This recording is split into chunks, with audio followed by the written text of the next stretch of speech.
अस्सलाम वालेकुम respected viewers. I am doctor Mohammad Ansari. I am assistant professor of paediatrics और आज मैं डिस्कशन करने जा रहा हूँ वीनिंग के बारे में। वीनिंग क्या होती है? Introduction of solid food, semi solid foods into the diet of an infant is called weaning. Weaning usually 4 से 6 माह के दरमियान स्टार्ट की जाती है। कुछ स्कूल ऑफ थॉट था जो कहता था कि जब 4 माह पे वीनिंग स्टार्ट कर दी जाती है तो तब बच्चों को एलर्जीज के प्रॉब्लम आते हैं, बच्चों को फूड एलर्जीज के प्रॉब्लम ज़्यादा आते हैं। लेकिन लेटर ऑन रिसर्च ने ये साबित किया, एविडेंस बेस्ड मेडिसिन ने ये साबित किया कि चाहे 4 माह पे स्टार्ट करें चाहे 6 माह पे स्टार्ट करें, जिस बच्चे को फूड एलर्जीज होनी है उसको फूड एलर्जीज फिर भी आएंगी। तो ऐसे बच्चों में जिनमें 4 माह पे वीनिंग स्टार्ट की गई, जिनमें 4 माह पे सॉलिड फूड्स बच्चों की डाइट में ऐड किए गए, और ऐसे बच्चे जिनमें 6 माह में ऐड किए गए, इन दोनों को जब कंपैरिजन किया गया इनका, तो दोनों में incidence of food allergy was same.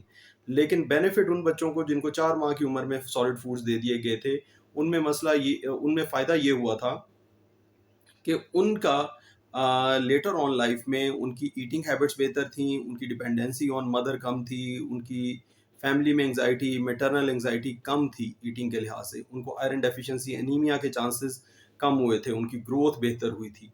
ऐसे बच्चों को कंपेयर किया गया था जो कि मदर फीड के ऊपर थे। ऐसे बच्चों को जो फार्मूला फीड के ऊपर थे उनको भी एडेड एडवांटेज होता है, क्योंकि फार्मूला फीड जो है वो बहुत एक्सपेंसिव होता है। जब आप सॉलिड डाइट जो है वो ऐड करते हैं बच्चे की डेली रूटीन में, तो वो बहुत चीपर पड़ती हैं, वो बहुत सस्ती पड़ती हैं as compare to formula feed जो कि काफ़ी एक्सपेंसिव होता है। तो फार्मूला फीड वाले बच्चों को भी इसमें फ़ायदा है। फिर आयरन एड ऑन मिलता है, फिर मल्टीविटामिन्स मिलते हैं। अब इसमें इस तरह से समझ लीजिए कि 100 ml of milk contains 67 kilo calories. 67 to 69 kilo calories होती हैं 100 ml ऑफ मिल्क में। तो इसी को जब हम कंपेयर करते हैं सॉलिड्स के साथ, तो सॉलिड्स के 10 ग्राम में 10 ग्राम अगर प्रोटीन्स हैं तो उसमें 40 किलो कैलोरीज हैं। 10 ग्राम्स अगर शुगर है तो उसमें, यानी 10 ml अगर शुगर है तो उसमें जो है वो 100 कैलोरीज हैं। क्योंकि सॉलिड्स को ग्राम में करते हैं तो इस वजह से ग्राम जो है वो बेटर वे है ऑफ सेइंग। और अगर 100 ग्राम ऑफ फैट्स लेते हैं, यानी मक्खन आप लेते हैं, तो उसमें 90 किलो कैलोरीज हैं। 9 किलो कैलोरीज पर ग्राम है। तो इस वजह से सॉलिड फूड्स में आपको कई गुना ज़्यादा कैलोरीज मिलती हैं, तो बच्चे की ग्रोथ उतनी अच्छी होती है। फिर उसके अंदर मिनरल्स और विटामिन्स और आयरन वो कंसंट्रेटेड फॉर्म में होते हैं। थोड़ी मिकदार ऑफ फूड में ज़्यादा मिकदार में माइक्रो न्यूट्रिएंट्स होते हैं। तो उसकी वजह से बच्चे को आयरन डेफिशिएंसी की अलामत आना, विटामिन डी डेफिशिएंसी की अलामत आना, कैल्शियम डेफिशिएंसी की अलामत आने के चांसेस भी कम हो जाते हैं।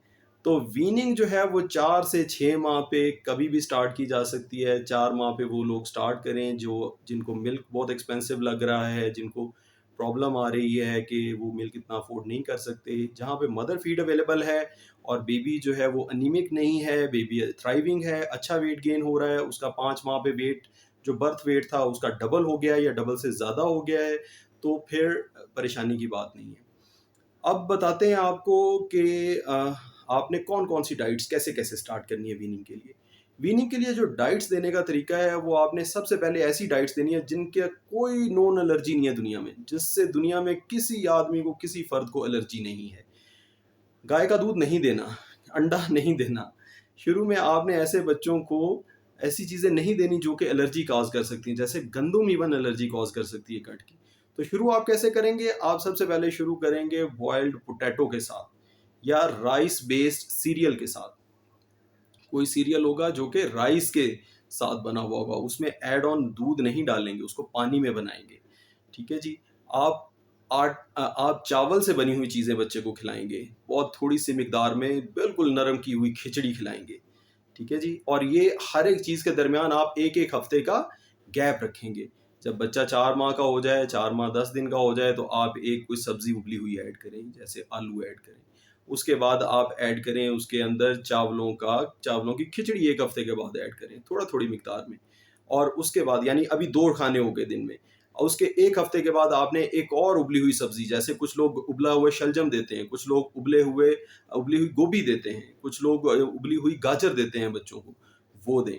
फिर उसके बाद 1 हफ्ते के बाद मज़ीद केला ऐड कर दें उसमें। केला जो है वो बिल्कुल अच्छी तरह से मैश किया हुआ, बिल्कुल पतला किया हुआ केला, वो आप दे दें। फिर उसके बाद आप नेक्स्ट वीक में उसके अंदर इसी तरह की चीज़ें ऐड करें, जैसे कस्टर्ड है, जैसे कॉर्नफ्लोर से बनी हुई चीज़ें हैं, जैसे आप थोड़ा-सा सूप उसको जो है देना शुरू कर सकते हैं। कॉर्नफ्लोर वाला सूप, यानी चिकन सूप नहीं, मटन सूप नहीं, कॉर्नफ्लोर वाला सूप आप उसको थोड़ा-सा देना शुरू कर सकते हैं। फिर उसके नेक्स्ट वीक में आप कोई और सब्ज़ी को फल ऐड करें बच्चे की डाइट में, ऐसी चीज़ जिसकी कोई एलर्जी नहीं है। जब बच्चा 6 माह का हो जाए तो फिर उसको गंदम वाला सेरेलैक देना शुरू करें। गंदम वाला सेरेलैक 6 माह से पहले मत दें। जब बच्चा 6 माह 10 दिन, 20 दिन का हो जाए या 15 दिन का हो जाए, तो फिर आप उसकी डाइट में ऐड करें आप अंडे की सफ़ेदी, सॉरी, अंडे की जर्दी ऐड कर दें उसके खाने में। फिर थोड़ा-सा उसको रोटी दें, थोड़ी-सी नान दें, थोड़ा-सा ब्रेड दें, थोड़ी-सी बिस्किट दें। इस तरह की चीज़ें आहिस्ता-आहिस्ता ऐड करते हुए जब 8 माह का बच्चा हो जाए तो फिर उसको आप अंडा भी दे दें। 7 माह की उम्र से ऑनवर्ड आप अंडा दे दें, कोई मसला नहीं है। 6 माह से भी दें तो मसला नहीं है। एविडेंस बेस ये नहीं बताती, लेकिन हमने देखा है कि बहुत ज़्यादा सोशल टैबूज़ हैं। बच्चे को ना भी कुछ हो रहा हो तो वालिदैन जो हैं वो कुछ ना कुछ रीज़न निकाल लेते हैं, जी अंडा दिया था इस वजह से बच्चे का गला पकड़ा गया। तो आप अंडा थोड़ा-सा प्रिकॉशन से दें, क्योंकि एग प्रोटीन एलर्जी है भी बहुत ज़्यादा दुनिया में, और जिस बच्चे को होती हैं वो उसके लिए लाइफ मिज़रेबल हो जाती है। ना वो बेकरी आइटम्स खा सकता है, ना वो सुबह ब्रेकफ़ास्ट अच्छा-सा कर सकता है, ना वो केक खा सकता है बच्चा, ना वो बच्चा कस्टर्ड खा सकता है। वो बहुत सारे खाने उसके उसके चाइनीज़ फूड सारा निकल जाता है, उसमें हर एक में अंडा इस्तेमाल हुआ होता है। उसकी फ्राइड आइटम सारी निकल जाती हैं जिनके ऊपर अंडा कोट होके ब्रेड क्रम्ब्स लगे होते हैं। तो जिस बच्चे को अंडे से एलर्जी होती है उसकी लाइफ बहुत मिजरेबल हो जाती है। फिर इसी तरह से दरमियान में किसी जगह दही ऐड करें, तकरीबन 7 साढ़े 7 माह की उम्र पे या साढ़े 6 माह की उम्र पे भी इवन दही ऐड करें उसकी डाइट में, क्योंकि दही जो है वो उसमें प्रोटीन बहुत ज़्यादा डीनेचर हुई होती हैं। फिर जब 8 माह से बड़ा हो जाए बच्चा तो उसके जो पकाने वाली चीज़ें हैं उसके अंदर दूध का इस्तेमाल वो आप नेचुरल दूध जो है अच्छी तरह से उबला हुआ, अच्छी तरह से काढ़ा हुआ, जिसका रंग बहुत अच्छा सा हुआ हो, यानी येलो किस्म का कलर हो गया हो उसका, इतना ज़्यादा उसे उबाला हो ताकि उसकी प्रोटीन्स अच्छी तरह से डीनेचर हो गई हों और वो एलर्जी ना पैदा कर सके, और बलाई समेत हो, उसकी बलाई उसी के अंदर मिक्स हो दूध के अंदर। उस दूध का इस्तेमाल करते हुए उसको खीर बना के दें, फिरनी बना के दें, कस्टर्ड बना के दें। ठीक है जी? और ये इस तरह से वीनिंग बच्चे की आहिस्ता-आहिस्ता स्टार्ट करें। इस तरह से सॉलिड फूड्स को ऐड करें बच्चे की डाइट में, और बच्चे की ग्रोथ की मॉनिटरिंग, डेवलपमेंट की मॉनिटरिंग रेगुलर इंटरवल्स पे अपने पीडियाट्रिशियन से या खुद अपनी गाइडलाइंस की मदद से, जो पेरेंट्स के लिए बुक्स होती हैं उनकी मदद से आप करते रहें। बच्चे को 5 माह की उम्र पे वेट डबल करना चाहिए और साल की उम्र तक कम से कम वेट ट्रिपल करना चाहिए बच्चे को। बच्चे की जो लेंथ है वो बर्थ पे 50 सेंटीमीटर होती है और साल के एंड पे उसकी लेंथ 75 सेंटीमीटर होती है। बच्चे की बर्थ के ऊपर जो हेड सर्कमफेरेंस होता है वो तकरीबन 35 टू 37 सेंटीमीटर होता है, और 1 ईयर पे 47 सेंटीमीटर हो जाता है। इन सारी चीज़ों को मॉनिटर करना बहुत ज़रूरी है। फिर बच्चों को आयरन डेफिशिएंसी होती है पहले साल के अंदर, क्योंकि ज़्यादातर वाइट चीज़ें ले रहे होते हैं, दूध वाली चीज़ें ले रहे होते हैं, तो उसके लिए आयरन सप्लीमेंट्स देना ज़रूरी है, क्योंकि वेट वेट बहुत तेज़ी से ग्रो कर रहा होता है, तो इसलिए मैक्रो न्यूट्रिएंट, माइक्रो न्यूट्रिएंट सारे बहुत ज़्यादा मिकदार में चाहिए होते हैं बच्चे को।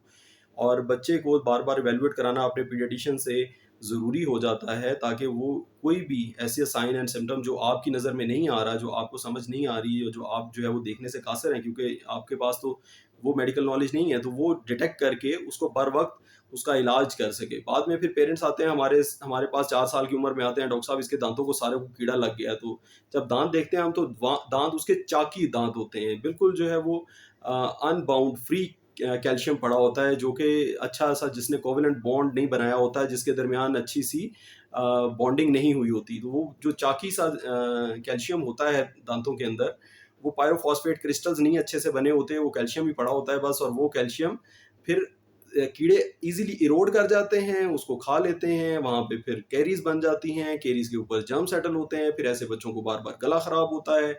और इन बच्चों का जब तक इनको विटामिन डी की डेफिशिएंसी जो है उसको पूरा ना किया जाए और बच्चों के दांत दोबारा नए ना आए, तो तब तक जो है ये बच्चे, इनका जो है वो लाइफ बड़ी मिजरेबल रहती है, क्योंकि बार बार गला ख़राब, खांसी, स्कूल डेज मिस करते हैं, बार बार बीमार होते हैं, बुखार आता है, बुखार की वजह से खाना पीना ख़त्म हो जाता है, कमज़ोरी आती है, कमज़ोरी की वजह से फिर बुखार आता है, फिर ये इसी चक्कर में फंसे रहते हैं बेचारे, इसी वर्लपूल में बेचारे फंस जाते हैं, इसी बमर में फंस जाते हैं और निकल नहीं पाते बेचारे बच्चे, और उनको फिर इंटेंसिव थेरेपी देके इस बमर से निकालना पड़ता है।